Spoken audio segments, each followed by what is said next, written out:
কমলের একবার চলে রে আমার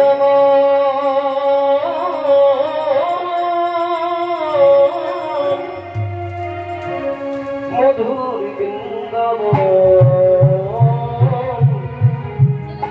যমুনার ধারে ধারে কমলের একবার চল রে আমার মধুর বৃন্দাবন যমুনার ধারে ধারে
বৃন্দাবনের শোভাটি কেমন? বৃন্দাবনের আকাশ মধু, বৃন্দাবনের আকাশ মধু,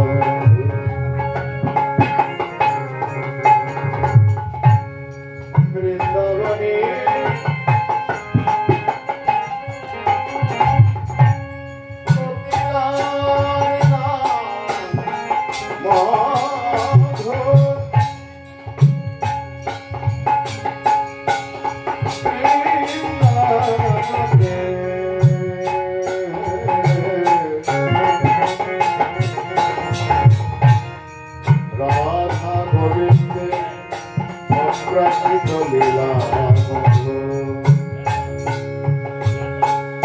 বৃন্দাবনে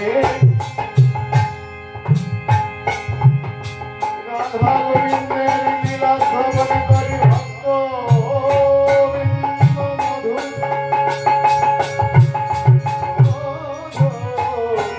মধুময় বৃন্দাবনে আজ সকলে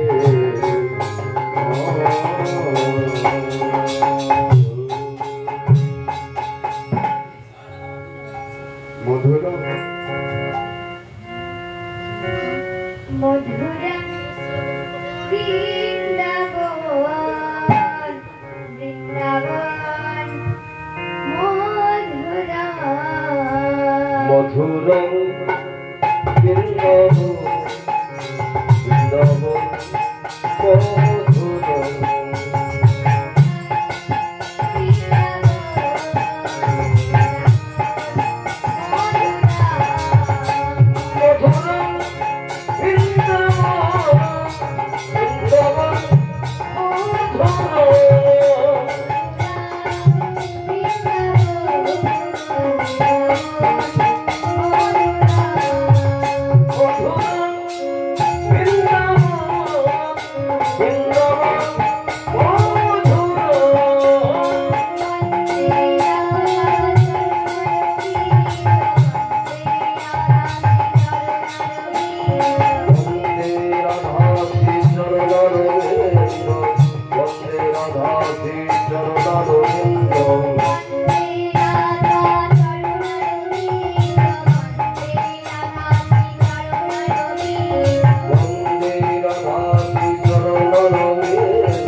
সকলে বৃন্দাবনে এসেছি। বৃন্দাবনে আজকে লীলা বিষয়বস্তু হচ্ছে রাধা গোবিন্দের গান লীলা। তাই আসেন এই আমরা শ্রদ্ধা করি। তাই প্রভাতকালে উঠে শ্রীরাম সুদাম দম্ভ সুদাম মধুমঙ্গল শাখা সুবল দাদা বলরামকে সঙ্গে করে গোবিন্দ আমার গোষ্ঠী ভ্রমণ করে কেমন ভাবে যাচ্ছেন, কেমন ভাবে যাচ্ছেন? আগে আগে যাচ্ছেন ধেনুবর্ষগণ, তার পিছনে রয়েছে সখাগণ, তার পিছনে রয়েছে শ্যাম সুন্দর মদন। কেমন ভাবে যাচ্ছে দেখুন। छोटी छोटी गैया छोटी छोटी बाल छोटी से मेरो गोपाल छोटी छोटी हो छोटी छोटी गैया छोटी छोटी गाय छोटी से मेरो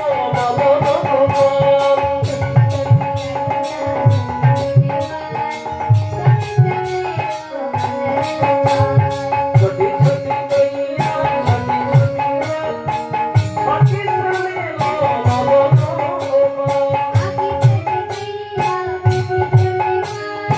आगे चले गैया पीछे संगवान,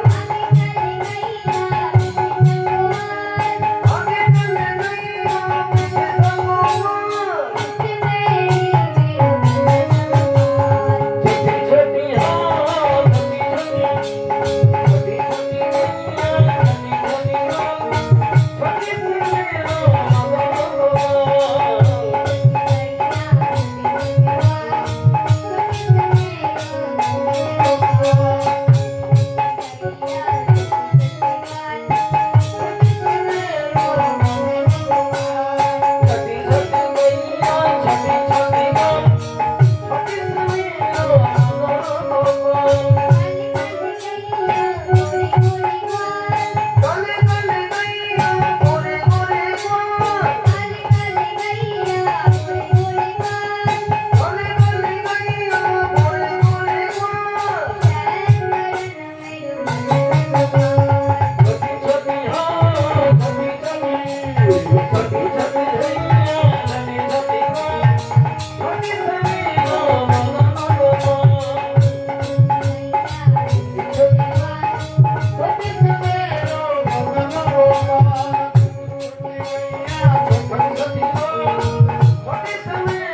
गाय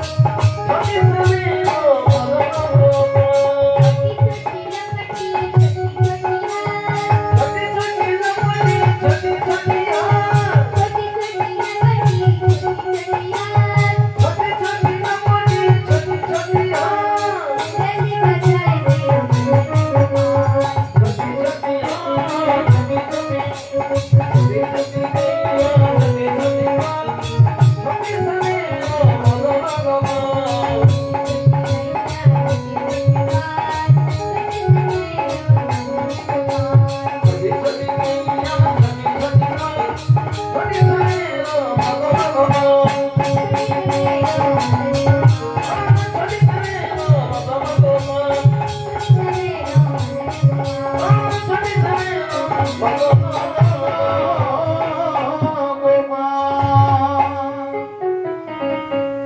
এইভাবে ধেনুবর্ষগণকে সঙ্গে লয়ে গোবিন্দ আমার গোষ্ঠী গমন করলেন। গোষ্ঠী গমন করে দূর বনে ধেনুবর্ষগণকে হাঁকিয়ে দিয়ে বিনোদ খেলায় মগ্ন হলেন। বিনোদ খেলা খেলতে খেলতে হঠাৎ সুবলের বদন দর্শন করে তার সেই প্রেমময় রাধের কথা মনে পড়ে। ভগবান শ্রীকৃষ্ণ সখাগণকে সঙ্গে করে খেলা করছেন, সুবল সখার বদন দেখেই বা কেন মনে পড়ল? আরো তো সখা আছে। এই জন্যই মনে পড়লো যে সুবল সখা আর কেউ নয়, সুবল সখা হচ্ছে রাধারানী কাকাতো ভাই। তবে কাকাতো ভাই, ভাই বোনের চেহারা তো মিল থাকবে। সেই জন্য সুবলের বদন যেই না দর্শন করে রাধার কথা মনে পড়ে, তাই তার খেলা ভালো লাগে। আবার ভগবান শ্রীকৃষ্ণ সখাগণকে সঙ্গে করে কেন খেলা খেলছেন? এই জন্যই খেলা খেলছেন, কেননা ভগবানের লীলা ভক্ত যে যেমন সে তেমন ভাবে দর্শন করে। কে কেমন ভাবে করে? জ্ঞানী জ্ঞানী পরম ব্রহ্ম, পরম ব্রহ্ম, যোগীগণের কাছে তিনি পরম আত্মা, পরম আত্মা, আর ভক্তের কাছে তিনি হলেন ভগবান। তাই লীলারস আস্বাদন করবার জন্য অবতীর্ণ হলেন এই ভূমবৃন্দাবনে। আস্বাদন করলেন নিজ লীলা মাধুরী। তাই শাস্ত্রে বললেন অনুগ্রাহী ভক্তানাং মনুষ্য দেহ মার্ষিত ভজতে তা বিশ্বপ্রিয়া সুতা করে। অর্থাৎ ভগবান শ্রীকৃষ্ণ মানস দেহ আশ্রয় করিয়া লীলার মধ্য দিয়ে জীবকে শিক্ষা দেন। তাই ভগবান শ্রীকৃষ্ণ সখাগণকে সঙ্গে করে বিনোদ খেলা খেলছেন। কেমন ভাবে? আরে কিবা আরে খেলা রসে ছিল কানাই সুবলের রসনে,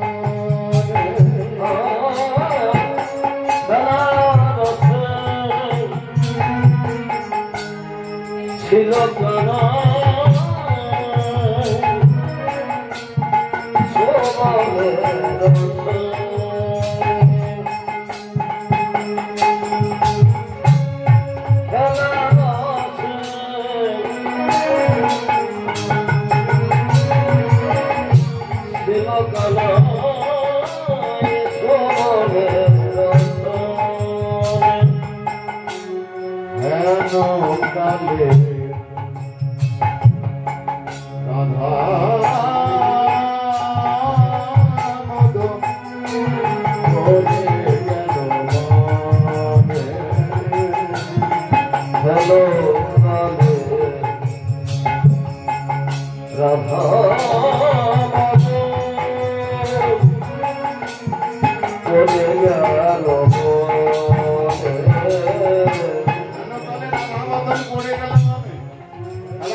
খেলা ভালো লাগছে না, মনে করে ভগবান শ্রীকৃষ্ণ বললেন ওরে সুবল, ওরে ভাই সুবল, আজ আমার আর খেলা ভালো লাগছে, তাই আজকের মতো আজকের মতো তোরাই খেলা ভাই, আজকের মতো তোরাই আজকের মতো তোরাই খেলা ভাই, আমার খেলা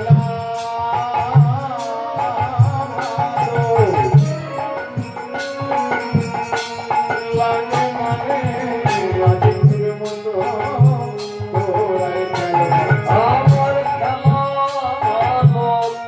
লাগে মনে আজকের মতো তোরাই খেলা ভাই, আমার খেলা লাগে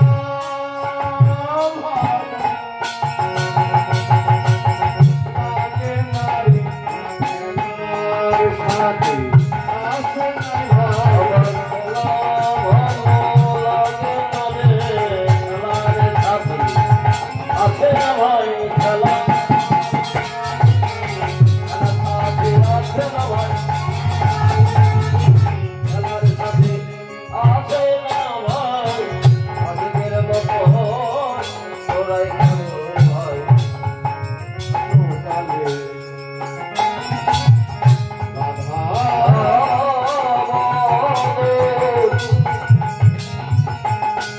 পড়ে গেল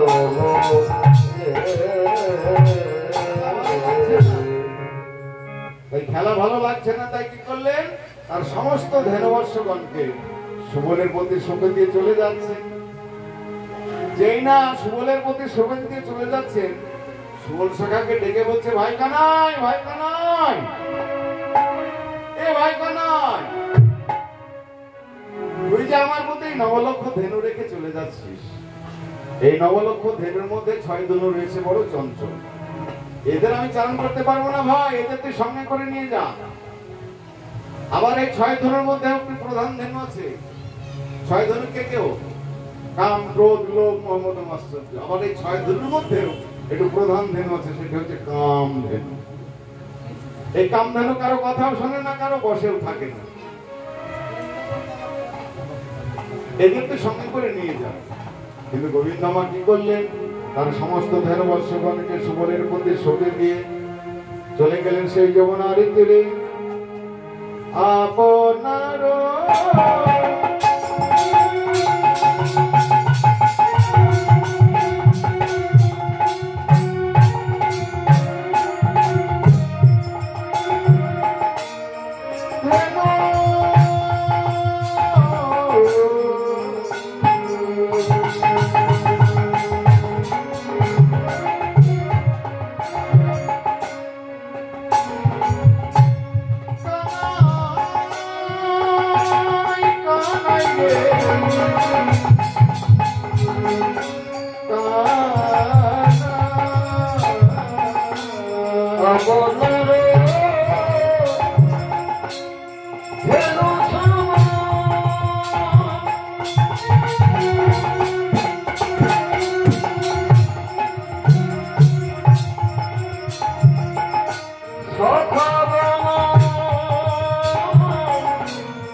যমুনার তীরে গিয়ে আনন্দে বাজায় বাঁশি, বিভঙ্গ হয়ে আনন্দে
আর মনে মনে ভাবছেন যে এই ভর দুপুর বেলায় আমার সেই প্রেমময়ী রাধারানীকে কেমন করে পাবো।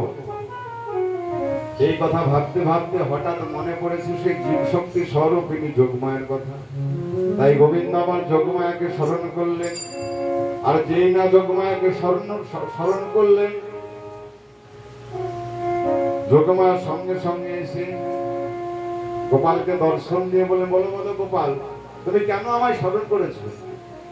মা তুমি এসেছো, তুমি যখন কৃপা করে এসেছো, দয়া করে এসেছো, তুমি আমায় উপায় বলে দাও মা, এই ভর দুপুর বেলায় আমার সেই প্রেমময়ী রাধারানীকে কেমন করে পাবো?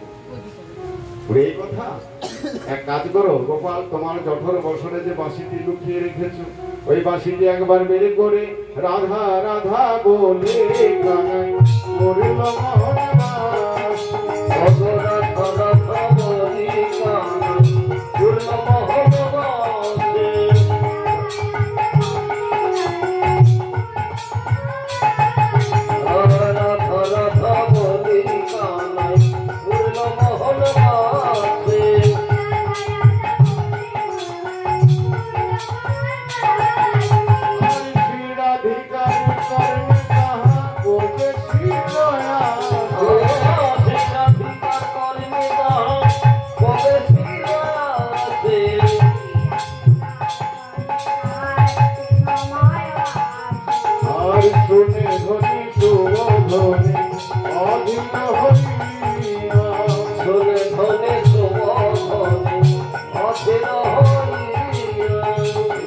ধ্বনি শুভধ্বনি অধীর হইয়া অবসরে ধনে শুভধ্বনি অধীর হইয়া বন্ধুরে ভেটিতে যায় আপনার দিয়া বন্ধুরে ভেটিতে যায় আপনার বন্ধুরে ভেটিতে যায়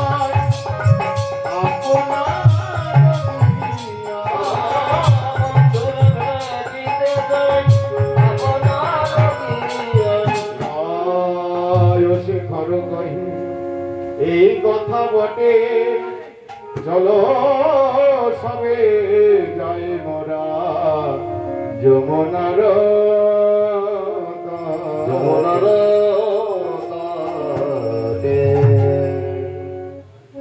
যেই না গোবিন্দ আমার মৌলিক ধ্বনি করেছেন আর সেই মৌলিক ধ্বনি শুনতে পেয়ে রায় বিনোদিনী আমার সখীদেরকে বলছে সখী রে ও শোন আমার পরাণে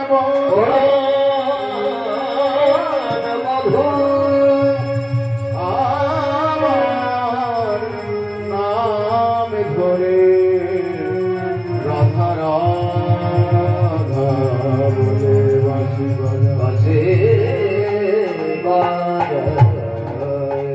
বলে বলে সত্যি রে এখন আমি কেমন করে যাই আমার শাশুড়ি ননদী এরা হলো কৃষ্ণ প্রেমের বালি কৃষ্ণ প্রেমের বালি এরা কৃষ্ণ নামে করে না আর একেবার হে গোবিন্দ প্রাণ গোবিন্দ বলে কান্দে নেই না বলে বলে সখীরে এই না সারা বৃন্দাবনের মাঝে বলে আমার মতো অভাগিনে অভাগিনী কেবল আছে অভাগিনী কেবল আছে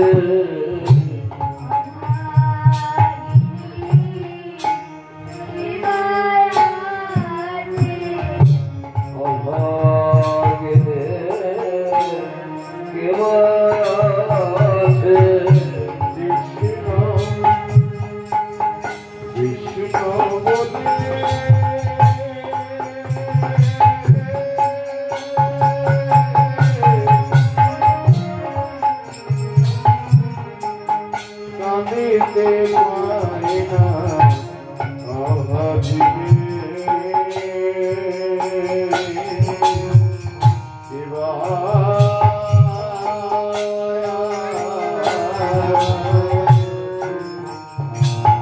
ভগবান কৃষ্ণ বলে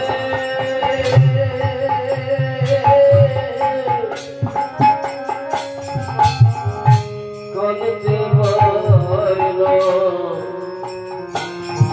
ভগবী অভাগিনী কেবল আছে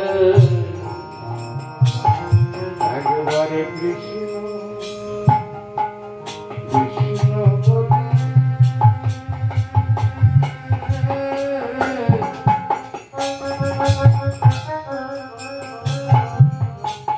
কাঁদিতে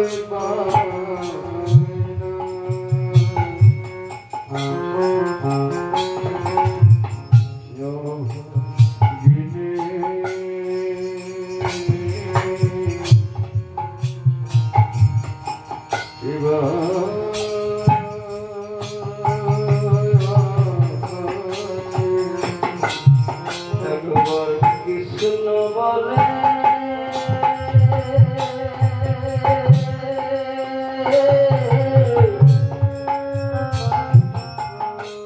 কদিতে পাইল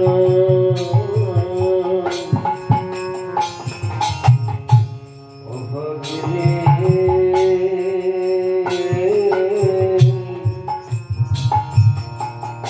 কেবল আছে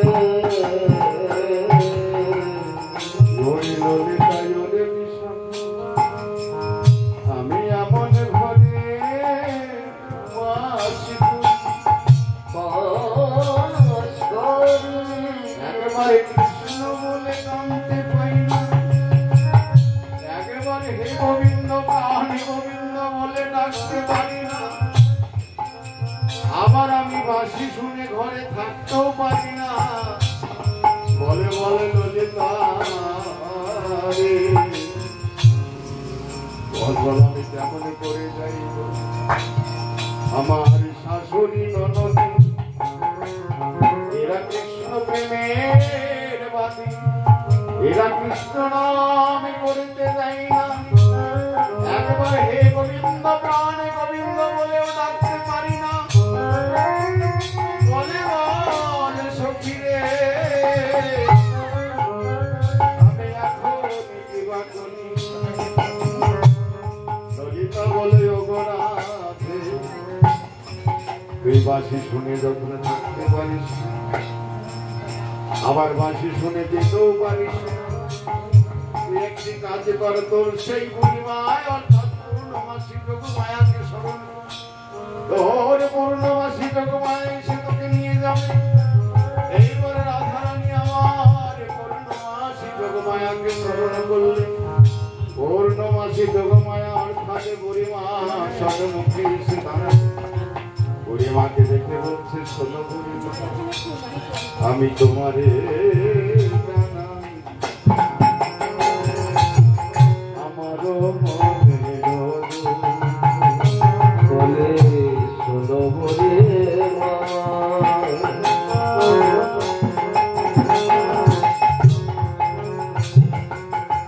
তোমার জ্বালা আমার মনের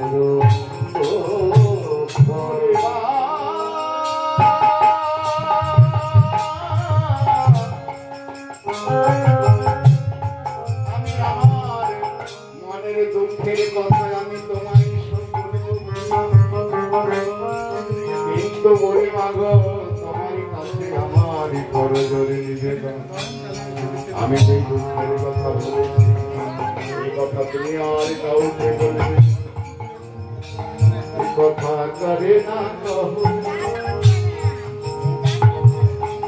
শপথে আমারে দেখা দিও এই কথা করে না কহবে,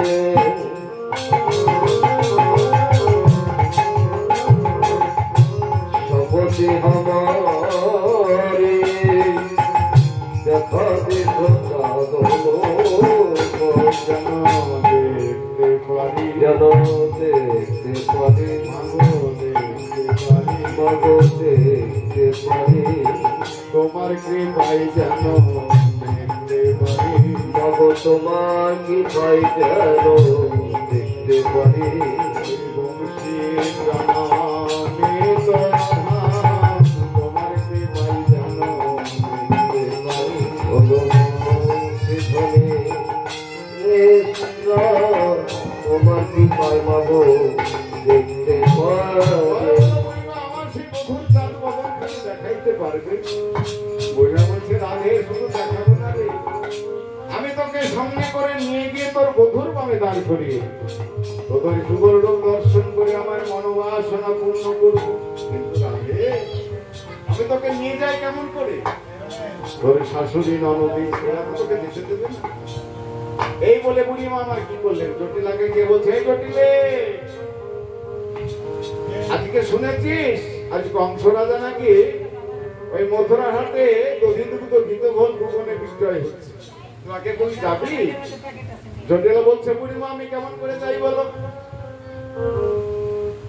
আমি বুড়ি হয়েছি আমি কি যেতে পারি, বেশ তুই নাই বুড়ি হয়েছিস, তোর মেয়ে কুটিলা সে তোর বুড়ি নয়, ওই কুটিলার সঙ্গে পাঠিয়ে দে, সেই না বলেছে কুটিলার সঙ্গে পাঠিয়ে দে, তাহলে কুটিলাকে বলছে শোনো শোনো আমার মেয়ে কুটিলা যদি তোমাদের হাটে যায় তাহলে কি হবে জানো, বলে ও গেলে হাটে ভেঙে দেবে,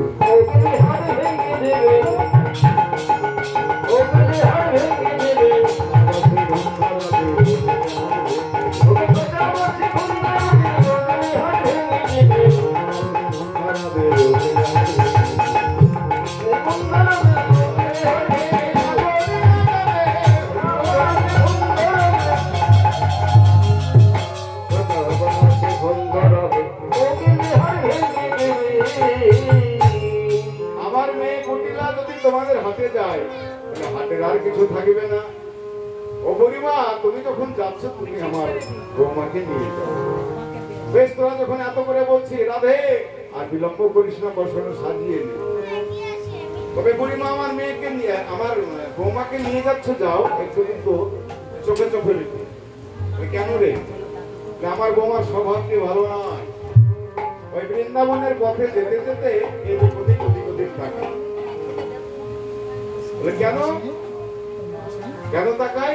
ওই ছেলে ছোড়াকে দেখবার জন্য। তুমি ভালো করে দেখে রেখো। এই কথা আমার রাধারানী আমার অন্তর থেকে শুনতে পারলেন। শুনতে পেয়ে বললেন, ওগোল শাশুড়ি মাতায় আজ যদি আমি কৃষ্ণ দর্শনে যেতে পারি তাহলে কি হবে জানো? একবার যদি আমি কৃষ্ণ দর্শনে যেতে পারি, আমি অন্য পানে চাইব না মা, অন্য পানে চাইব না মা, চাইব না মা, অন্য পানে চাইব না মা। আমার মধু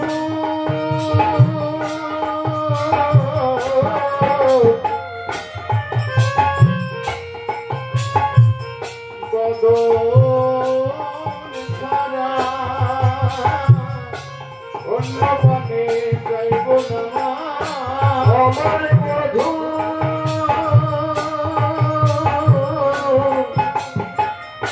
বদন ছাড়া অন্য পানে চাইব না মা। মধুর বদনে বাবা তোদের চোখে দেখে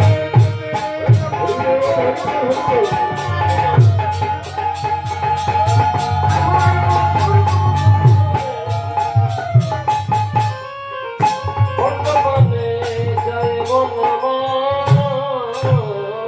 আর যদি আমি কৃষ্ণ দর্শনে যেতে পারি তাহলে আমি অন্য পানে চাইব না, আমার বধুর বদন ছাড়া আর কারো বদন দেখব না। বুড়ে বলছে রাধে অনুমতি যখন পেয়েছে আর দেরি করিস না, বসরা সাজিয়ে নি। এইবার রাধারানী বসরা সাজালেন। গোল বসরা, এই দেহ বসরা, 5টি রসের বসরা, শান্ত দাস্য সক্ষ বাৎসল মধু। শান্ত রসের বেড়া করলেন, কেননা বসরা যদি একবার টলে যায় তাহলে কৃষ্ণ সেবায় লাগবে। এই বসরা সাজালেন। এই দেহ বসরে আমাদের যতদিন আছে ততদিন সাধন ভোজন, আর যতদিন আমাদের এই দেহটা চলে যাবে সেদিন আর কোনো সাধন ভোজন পূজন আর কিছুই নেই। তাই রাধারানী আমার এই বসরা সাজালেন। সাজিয়ে বসরার প্রতি চেয়ে যে কাঞ্চনার বলছেন, বসরারে বসরারে আমি তোরে সাজাইলাম বটে, সাজাইলাম বটে, আমি হলাম মাহেরি গোয়ালিনী, কৃষ্ণ সেবার দিবার জানি। এই বছরটা যেন তুমি নিজ গুণে সেবায় লাগো, যেন কৃষ্ণ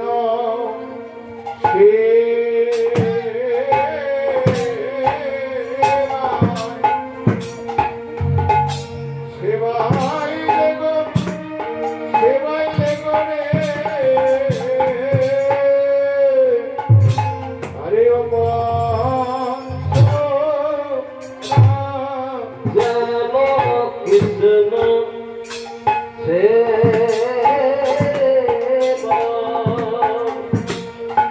কৃষ্ণ সেবা, কৃষ্ণ সেবা, সেবাইলে গো, যেন কৃষ্ণ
বললেন, বছরারে আমি তোরে সাজাইলাম বটে, আমি হলাম আহেরিনী গোয়ালিনী কৃষ্ণ সেবারিনী রাজানী, তুমি জানো নিজ গুণে সেবাই করো।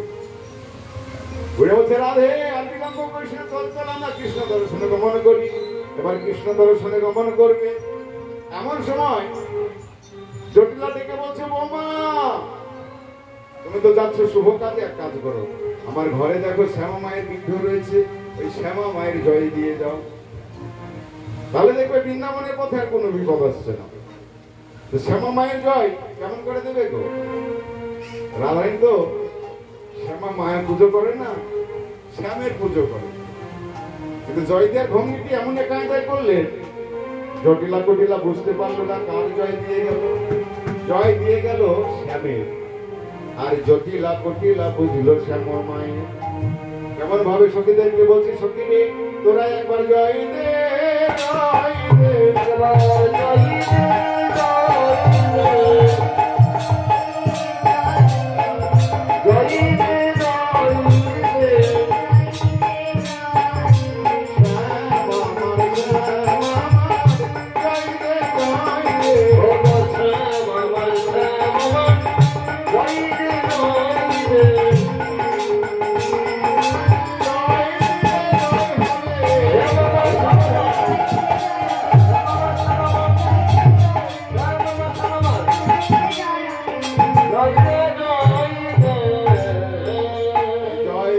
দে কৃষ্ণ দর্শনে গমন করলেন। কেমন ভাবে দধি দুগ্ধ গীত ভোলের বর্ষরা মাথায় লইলেন। কেমন ভাবে চলেছেন, আগে আগে যাচ্ছেন রাধারানী, পিছে পিছে চলেছেন সখীগণ, আর সবার পিছনে কে? বড়াই বুড়ি। কেমন ভাবে চলেছেন, এবার দধি দুগ্ধ ঘিত ভোল সাজায়ে সাজায়ে বছরা দধি দুগ্ধ ঘিত ভোল সাজায়ে সাজায়ে বছরা দধি দুগ্ধ ঘিত ভোল সাজায়ে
মাথায় লয়ে কৃষ্ণ দর্শনে গমন করলেন।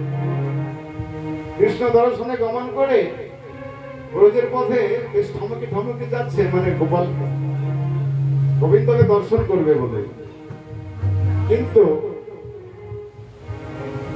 ব্রজের পথে যেতে যেতে হঠাৎ রাধারানী বুড়িমাকে ডেকে বলছে, বুড়িমা বুড়িমা কি হলো রে রাধে? ওই দেখো দেখো ভালো করে চেয়ে দেখো কদমের বৃক্ষের নিচে কেমন যেন ওই দেখো দেখো ভালো করে চেয়ে দেখো। আরে হ্যাঁ কি দেখো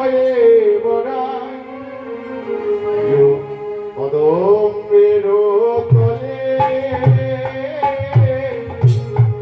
হ্যাঁ কি দেখো বড়াই কদমের তলে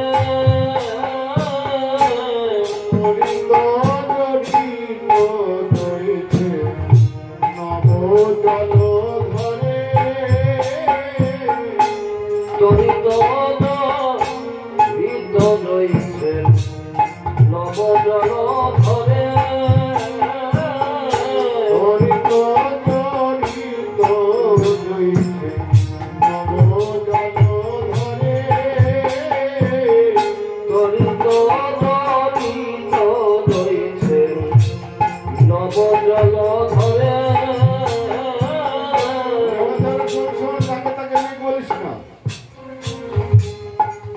যদি মেঘই হবে তাহলে মেঘ হলে তো বৃষ্টি দেখছি না, মেঘ উঠলে বৃষ্টি হয় না, তাহলে তো বৃষ্টি দেখছি না। ওরা বলছে, রাধানে বলছে বুড়িমা তোমার বয়স হয়েছে, তুমি ভালো করে আর দেখতে পাও না, ভালো করে চেয়ে দেখো ওই মেঘের উদয় কদম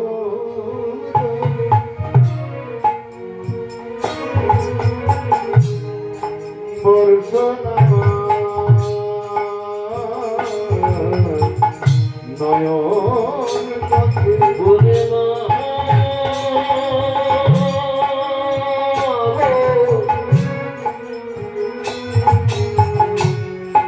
মেঘের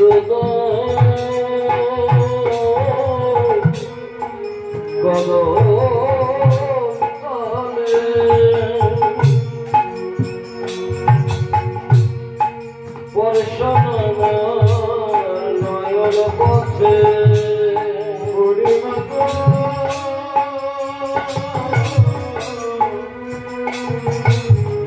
তুমি তো আর ভালো করে দেখতে পাও না, ভালো করে চেয়ে দেখো মেঘের উদয় কদম তলে আর বর্ষণ আমার নয়ন পথে।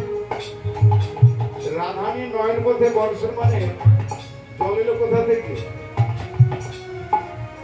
রাধানী বলছে বুড়িমা বলে কৃষ্ণ বলে কে বর্ষণ আমার নয়ন পথে, কৃষ্ণ বলে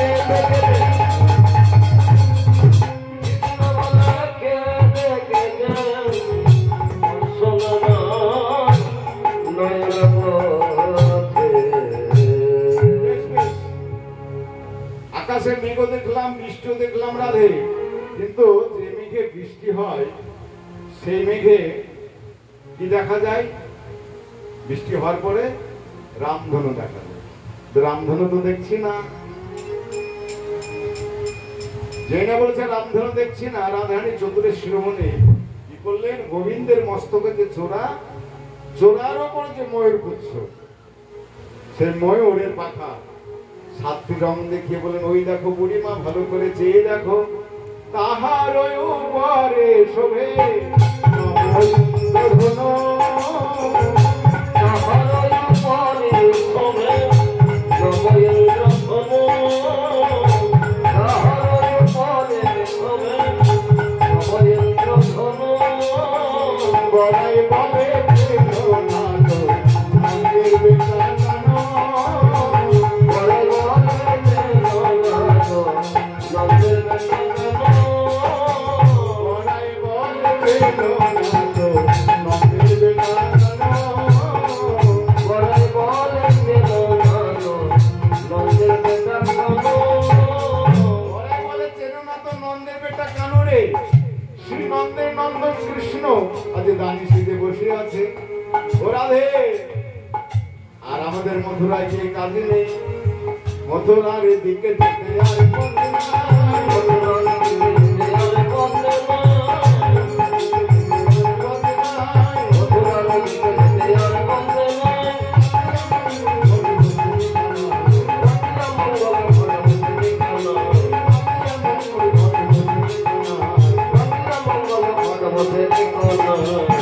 পাতিয়া মঙ্গল ঘটে বসেছি কানাই, আর মথুরায় গিয়ে কাজে নেই, তোমরা বিকি কিনি করো গো, বিকি কিনি করো গো, বিকি কিনি করো গো, বিকি কিনি করো, বিকি কিনি করো গো, ভগবানের চরণে বিকি কিনি করো গো, ভগবানের চরণে গোবিন্দ তোমার গোলাপ বলে, কাদের চরণে, কাদের চরণে গোবিন্দ ভাবন বলে, গোবিন্দ তোমার ভাবন বলে, বিকি কিনি করো গো। এই দানের চরণে তোমরা বিকি কিনি করো, আর আমাদের মথুরায় গিয়ে কোনো কাজ নেই। তো যাই বলে বুড়িমা যদি ঘাটে, ও যদি দানি হয়, আমরা কেউ দানও দেব না এবং করও দেব না, এই বলে ও বিমান চলে যাচ্ছে।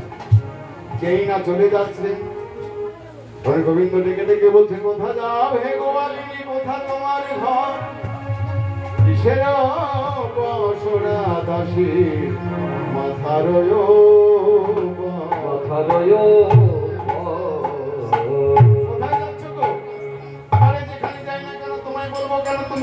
তাই তোমায় বলবো, ও আমি কে জানো না? তবে শোনো, কংস রাজার কাছে একসঙ্গে দুটো কাজের আবেদন করেছিলাম। একসঙ্গে দুটো কাজ আমায় দিয়েছে। কি কাজ জানো?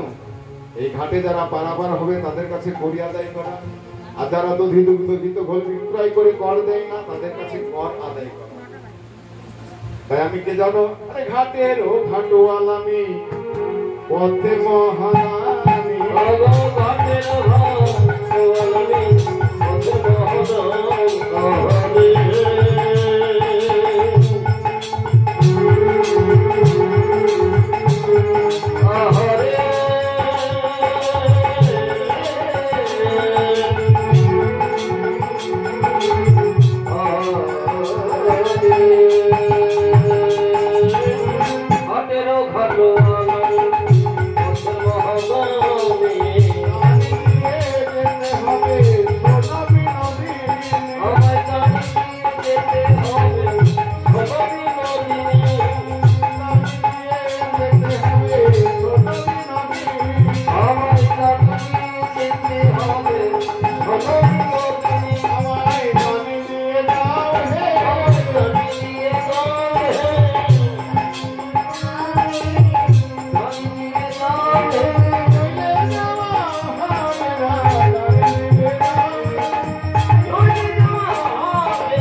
শোন, এই দানি কি বলে শোন। কংস রাজা নাকি একসঙ্গে দুটো কাজ দিয়েছে গো।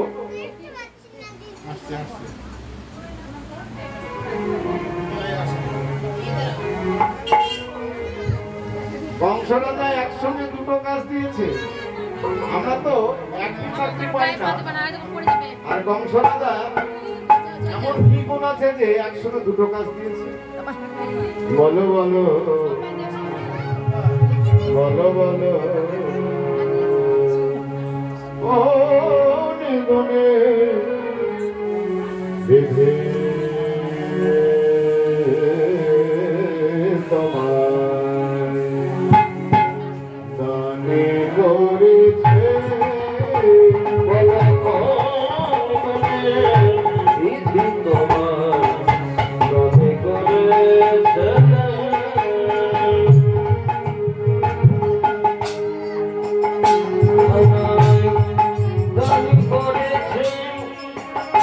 আমায়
তোমার রূপটি হচ্ছে কালো ভোমরের মতো, আর গুণ কি নদী চুরি করা চোর। আর তোমার ধন বলতে তোমার কিছু নেই, তোমার ওই পিতানন্দ মহারাজের নবলক্ষ ধেনু, এই তো ধন।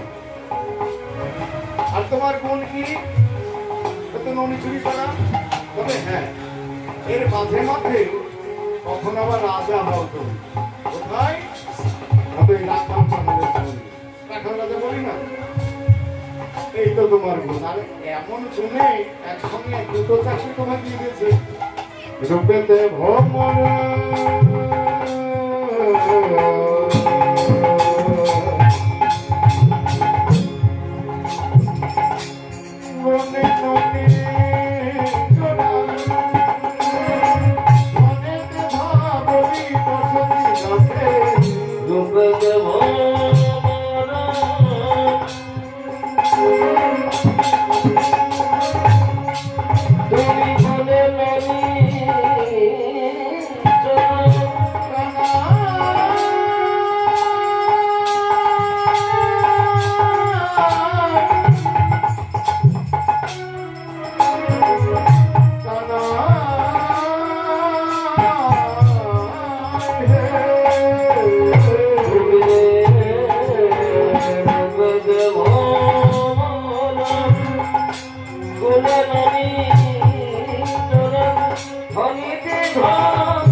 মনে মনে বনে বনে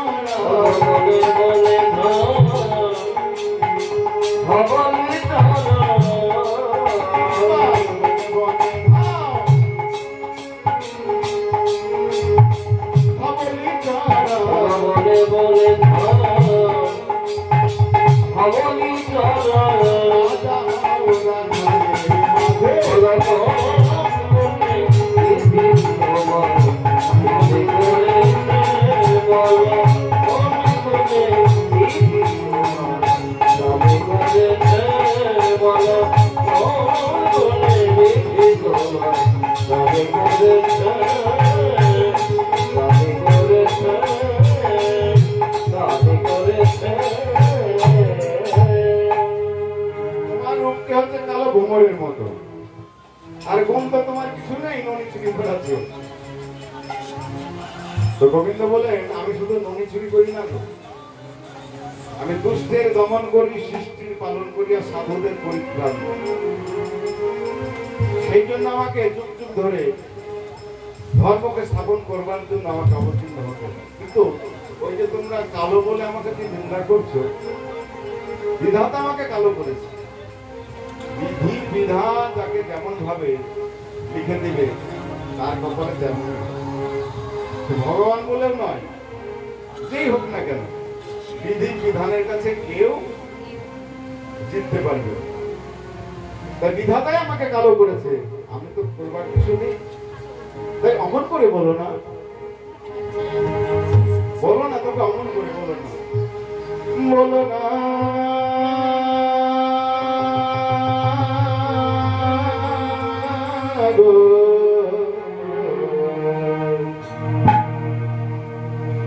কালো বলো না,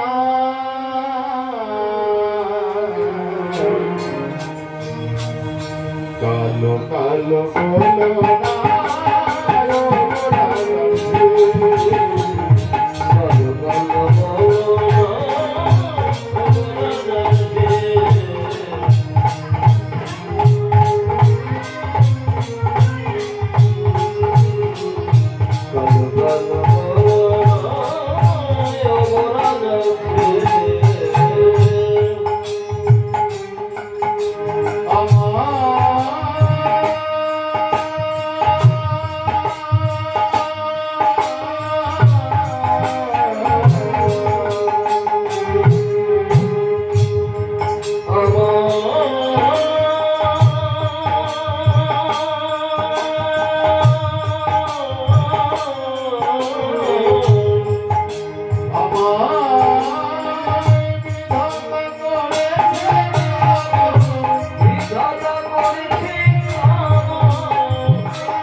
কালোকে নিন্দা করছো ভালো করে ভেবে দেখো তো। রোজ সেই যমুনায় জল আনতে যাও, সেই যমুনার জল কি কালো নাকি? কালো। সেই যমুনার জল আগেকার লোকে নেই পান করতো, মানে সেবা করতো। এখন তো অনেক জলের ব্যবস্থা হয়েছে, কিন্তু আগেকার মানুষ কালবিরি নদী থেকে ইদারা থেকে জল তুলে নিয়েছে। আর তুমি কালোকে নিন্দা করছো। কালো সে যমুনার জল সর্বলোকে খায়, আলো মেঘে বৃষ্টি হলে রাধে পৃথিবী জোনা। কালো সে যমুনার জল সর্বলোকে খায়, কালো মেঘে বৃষ্টি হলে রাধে পৃথিবী জোড়া। কালো সে যমুনার জল সর্বলোকে। আর এই যে এত গরম পড়েছে, এই এত গরমে এত এসি ফ্যান লাগিয়ে গরম কাটছে না। একবার কালো মেঘ যদি উঠে এক ঝলক বৃষ্টি হয়ে যায়, সারা পৃথিবী শান্ত হয়ে যায়। আর রাধে তুমি কালোকে নিন্দা করছো। কালো সে যমুনা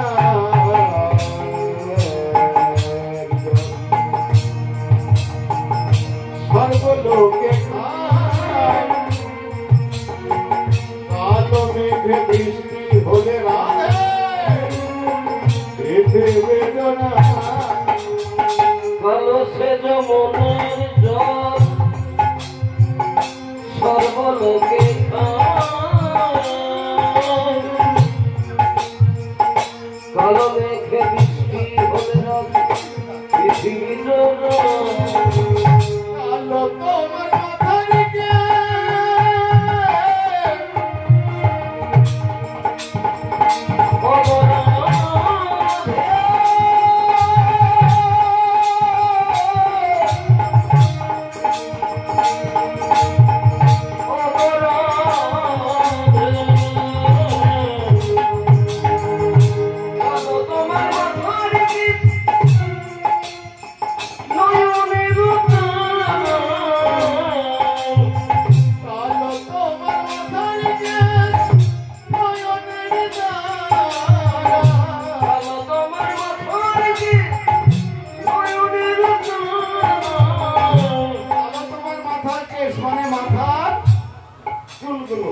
কালো। যাদের কালো থেকে সাদা হয়ে গেছে তাদের কি বলে ডাকে?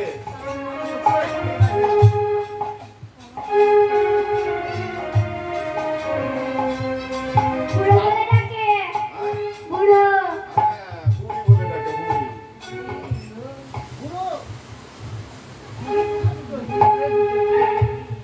কালো তোমার মাথার কেশ, মানে মাথার চুলগুলো যদি তাদের কালো থেকে সাদা হয়ে গেছে তাদেরকে বুড়ি বলে ডাকে। আর ওই যে কালো তোমার মাথার কেশ নয়নের মণি, যাদের নয়নের মণি ওই কালো থেকে সাদা, যাদের সাদা হয় আর কি, কটা হয়, তাদেরকে কি বলে ডাকে গো? এই, কি বলে ডাকে?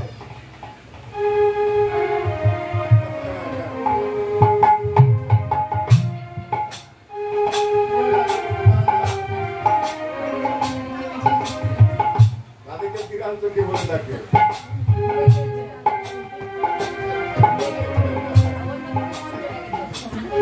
আর তুমি কালোকে নিন্দা করছো তোকে? কালো তোমার মাথার কেশ,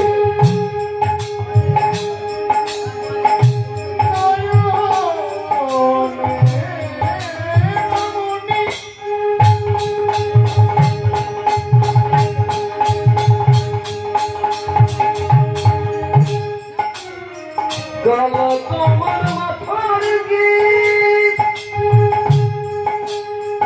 নয়নের আর যখন ওই তোমরা কৃষ্ণ দর্শনে আসো তখন তোমরা কেমন ভাবে আসো গো? সেটা বুঝে নীল শাড়ি পরে আসো। যারা সুন্দরী হয় তাদেরকে কিন্তু নীল শাড়ি পরে দিলে ভালো হয়। রাধারানী নীল শাড়ি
শুধু মনে চুরি করি না গো, দুষ্টের দমন করে সৃষ্টির পালন করি আর সাধুদের পরিত্রাণ করি। তাই কালোকে নিন্দা করো না, কালোই হচ্ছে জগতের আলো। তবে আর তর্কের মধ্যে যাব না। আজ যখন তোমাদের সম্মুখে দানে শিখে দাঁড়িয়েছে, তোমাদের ওই দধি দুগ্ধ ঘিত ঘোল যাহা কিছু আছে সকলেই তো আমি সেবা করে নেব। আর ওই যে যত গায়ে গণনা করেছ, এর জন্য তোমাদেরকে প্রত্যেকটি কর তোমাদেরকে দিতে হবে। সতীগণ বললেন, বেশ, আমরা গায়ে গহনা পড়েছি বলে তোমায় কর দিতে হবে না? হ্যাঁ, প্রত্যেকটা সাজ পোশাকের জন্য কর তোমাদেরকে দিতে হবে। তাহলে কোথা থেকে শুরু করি? তোমাদের মাথা থেকে চরণ অবধি যত যত গহনা পড়েছে প্রত্যেকটি সাজ পোশাকের জন্য কর দিতে হবে। বলে শীতিতে সিঁদুর আর নয়নেতে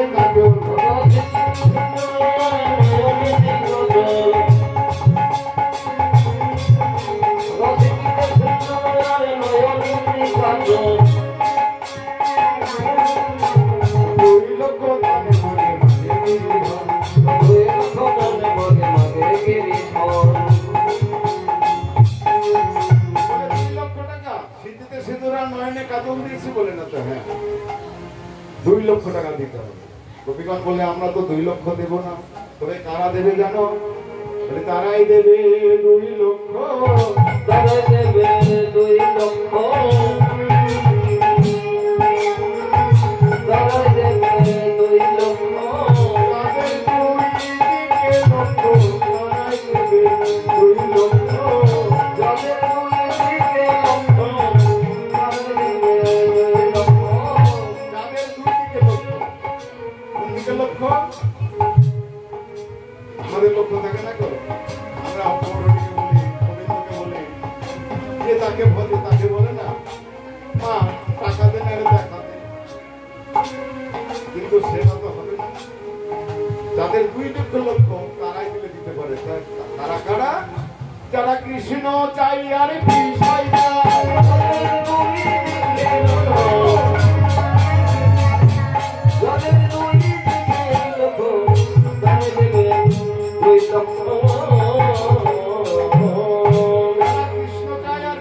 চাই, তারাই দিলে দিতে পারে 2 লক্ষ টাকা, আমরা দেব না।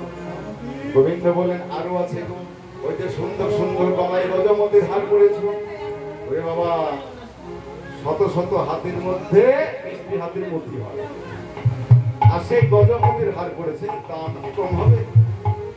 এর জন্য কত দিতে হবে জানো? বলে হৃদয় কাছলি বলে গজমতির হার, গজমতির হার, হৃদয় কাছলি বলে গজমতির হার, গজমতির হার, 4 লক্ষ দান মাগে হরি আমি যার হারে, হরি আমি যার, 4 লক্ষ দান মাগে হরি আমি যার, হরি আমি যার। 4 লক্ষ টাকা আমরা দেব না। তবে কারা দেবে জানো? যারা ধর্ম অর্থ কাম মোক্ষ চতুর্বর্গ ফল চাই, তারাই দিলে দিতে পারে 4 লক্ষ টাকা, আমরা দেব না। গোবিন্দ বলেন, আরো আছে, ওই দেখো সুন্দর সুন্দর হাতে কঙ্কন আর কোমরে টিনটিনি পড়েছো, এর জন্য কত দিতে হবে জানো? পরেতে কঙ্কন আর কোটিতে কিনকিনি, 6 লক্ষ দান মাগে মাগে মাদানি। 6 লক্ষ টাকা আমরা দেব না। তবে কারা দেবে জানো? যারা 6 রিপুর বশীভূত, তারাই দিলে দিতে পারে 6 লক্ষ, আমরা দেব না। গোবিন্দ বলেন, আরো আছে তো, ওই দেখো ভালো করে চেয়ে দেখো, স্মরণে আত্মা পড়েছো আর রত্ন নপুর পড়েছো, সোনার নপুর। এর জন্য কত দিতে হবে জানো? রঙ্গ নয়ালতা পাইলে রত্ন নপুর রাধে, রত্ন নপুর রঙ্গ নয়নতা পাইলে রতন নকুল রাধে, রতন নকুল। 8 লক্ষ ধান মাগে দশের ঠাকুর রাধে, দশের ঠাকুর।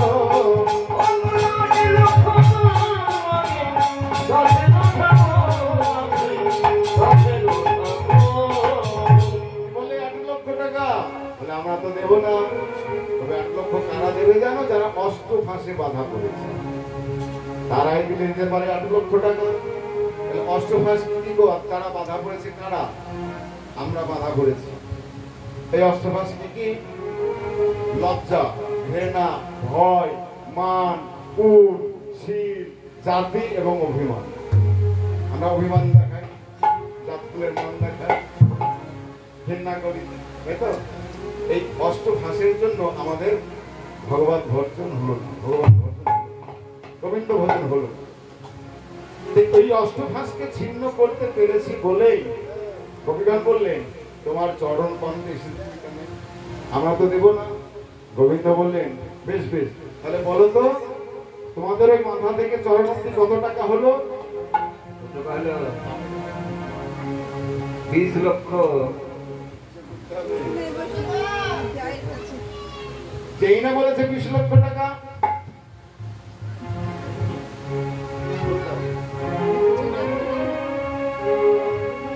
যেই না বলেছে 20 লক্ষ টাকা, দেখি বৌদি একটু চল যাই। কবিগণ বললেন এই 20 লক্ষ টাকা আমরা দেব না। তবে কারা দেবে জানো? তারাই দেবে 20 লক্ষ। তারাই দেবে 20 লক্ষ। যাদের বিষয়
আমরা দেব না।